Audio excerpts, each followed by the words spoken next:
Sure.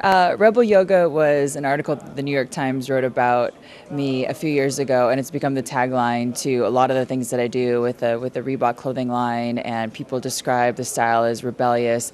The studio in New York is called Strala, and the style of yoga is called Strala, and it's all about making your own rules and finding what works for you within the movement. So all of the movements are easygoing, and people can back off if it doesn't feel good for them, or go further if it feels better. So it's a lot of bodies moving in a lot of different ways, so it looks very different than traditional yoga, and it feels really fun for people. Yeah, music's really important to us. We play all kinds of music, from classic rock to popular music to older songs, to have a really great feeling, to create a whole experience from beginning, middle to end, and really take people through their own emotional and physical journey, and it's a lot of fun. Sure. So the benefits are amazing. I mean, you're going to get strong physically. You're also training your mind to do hard things in an easygoing way. So a lot of traditional yoga, you're focused, and it may become a little bit more rigid, or that's the tendency. But with this kind of easygoing movement, you're training your body to be relaxed while you're doing easy things, and also while you're doing challenging things. So the relaxation response is kicking in. So your well-being, all the chemical cocktails that go off that keep you healthy, that keep you happy and creative, are happening as well. And at the same time, you're getting really strong and energetic, and a nice range of motion in your body as well. Yeah, well, I mean, I think success for me is just being able to connect and expand and share what I love, and it's really neat to see a lot of people around the world loving connecting to themselves. So I don't really feel like it's all about me and, kind of look at me up on a pedestal. It's more about sharing with people how to feel good in their own bodies and how to feel good in their own lives. So if that's reaching millions of people around the world, that makes me really happy, because it just means that, more people are getting happier and healthier and feeling great.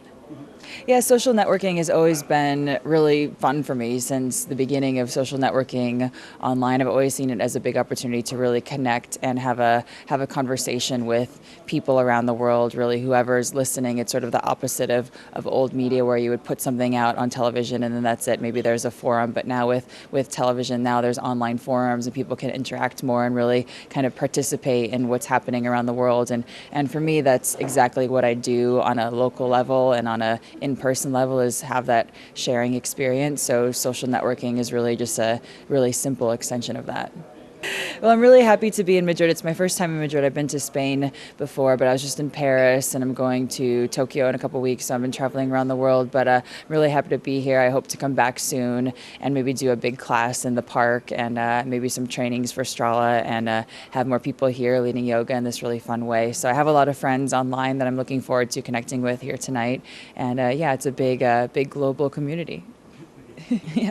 Well, when I was a really little kid, I would go out into the woods and sit and breathe and meditate. And I was sort of doing this self-taught meditation and yoga. And then growing up, I was in classical dance and ballet school, and we had yoga in the program there. So yoga for me has always been this very open and non-traditional, easy thing. And then when I started to learn more about yoga and what was happening inside of the yoga community, there was a lot of rules and a lot of rigidity and a lot of miscommunication and misunderstanding, and people thinking they had to do it a certain way. And a lot of people weren't practicing yoga because they thought that they weren't doing it right, or they were intimidated, or there was all this stuff happening. So I thought, hey, maybe there's an approach that I can come up with that helps people feel into their own bodies, instead of feeling like they have to become something else or they have to do another certain pose.